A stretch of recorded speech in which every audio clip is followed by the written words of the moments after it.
નમસ્કાર. આજના સ્વતંત્રતા દિનની ઉજવણી તરફ હું ડી.કે. પટેલ તમારી સમક્ષ મારો નાનકડો વક્તવ્ય રજૂ કરવા માંગુ છું.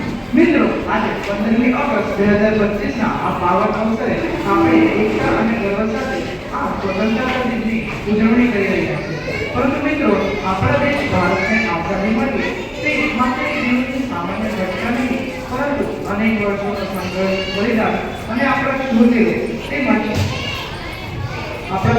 તેમજ બલિદાન આપનારા દરેક સૈનિકોને અડીખમ હિંમતની એક કથા છે. મિત્રો, 1857ના પ્રથમ સત્યાગ્રહથી લઈને ગાંધીજીના શાંતિમય સત્યાગ્રહ તેમજ સરદાર વલ્લભભાઈ પટેલની એકતા અને ડોક્ટર બાબા સાહેબ આંબેડકરના જાતિવાદને નષ્ટ કરવાના પ્રયાસો સુધી અને લાખોએ શહીદોના બલિદાન દ્વારા આપણો દેશ આઝાદ થયો છે. ઇતિહાસની સાથે આપણે વર્તમાનની વાત કરીએ તો આજનો ભારત એક એવા રાષ્ટ્ર તરીકે નિર્માણ પામ્યો છે જે વિજ્ઞાન, ટેકનોલોજી, સંસ્કૃતિ અને અર્થતંત્રની ક્ષેત્રે વિશ્વમાં પોતાનું નામ કમાવી રહ્યું છે. ચંદ્રયાન-3ની સફળતાથી લઈને ડિજિટલ ઇન્ડિયાના નવા યુગ સુધી આપણે દરેક ક્ષેત્રમાં આગળ વધી રહ્યા છે. મિત્રો, આપણો દેશ ભારત એક એવા રાષ્ટ્ર તરીકે વિશ્વમાં ઓળખાય છે જે સ્વતંત્રતામાં એકતા ધરાવે છે. અર્થાત અહીં દરેક ધર્મ, દરેક સંસ્કૃતિ અને દરેક ભાષા બોલનારા લોકો સાથે હળી મળીને રહે છે. મને કહેતા ગર્વ થાય છે કે ભારતે જાપાનને પાછળ કરી વર્લ્ડની 4th લાર્જેસ્ટ ઇકોનોમી બની ગઈ છે, જેનો અર્થ એ થાય કે હાલમાં અત્યારની ભારતની જીડીપી અરાઉન્ડ $4.19 ટ્રિલિયન ગણવામાં આવે છે, જે આપણા ભારત દેશ માટે ખૂબ ગર્વની વાત છે. મને આ બાબતે એક જ મંતવ્ય કહેવાનું થાય છે કે વિશ્વએ વિચાર્યું પણ ન હશે કે 1947માં આઝાદ થયેલા દેશ જે ભવિષ્યમાં ગરીબી, બેરોજગારી, નિરક્ષરતા અને ભ્રષ્ટાચારનો સામનો કરવાનો છે, તે માત્ર 80 વર્ષના સમયગાળાની અંદર વર્લ્ડની 4th લાર્જેસ્ટ ઇકોનોમી બની જશે.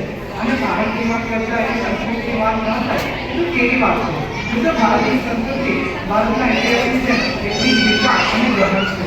મિત્રો, ભારતની સંસ્કૃતિને વિશ્વ માનથી, સન્માનથી અને પ્રેમથી જીવે છે. આપણી સંસ્કૃતિના ઉદાહરણ જોઈએ તો ઇસ્કોન જેવી સાંસ્કૃતિક અને ધાર્મિક કાર્યક્રમો જેમાં ભગવાન શ્રી કૃષ્ણની ભક્તિ થાય તે વિશ્વભરમાં યોજાય છે અને લોકો ખુશીથી તેના ભાગ બને છે.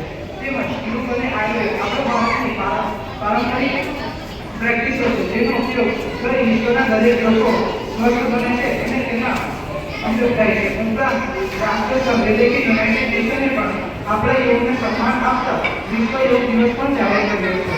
મિત્રો, એ સાથે સાથે આપણે બોલિવૂડ એટલે કે ભારતની પ્રસિદ્ધ ફિલ્મ ઇન્ડસ્ટ્રીની વાત કરીએ તો તે પણ આપણા ભારતના ગૌરવશાળી ઇતિહાસ અને તેના શૂરવીરોની કથાઓને કહેવામાં પાછળ નથી. ફિલ્મો જેવી કે બોર્ડર, ઉરી, સરદાર ઉધમ, ધ કાશ્મીર ફાઇલ્સ અને કેસરી જેવા ફિલ્મોએ સાબિત કર્યું છે કે આપણા ભારતનો ઇતિહાસ અને આપણા સ્વતંત્રતાને અપનાવનાર શહીદોની કથાઓ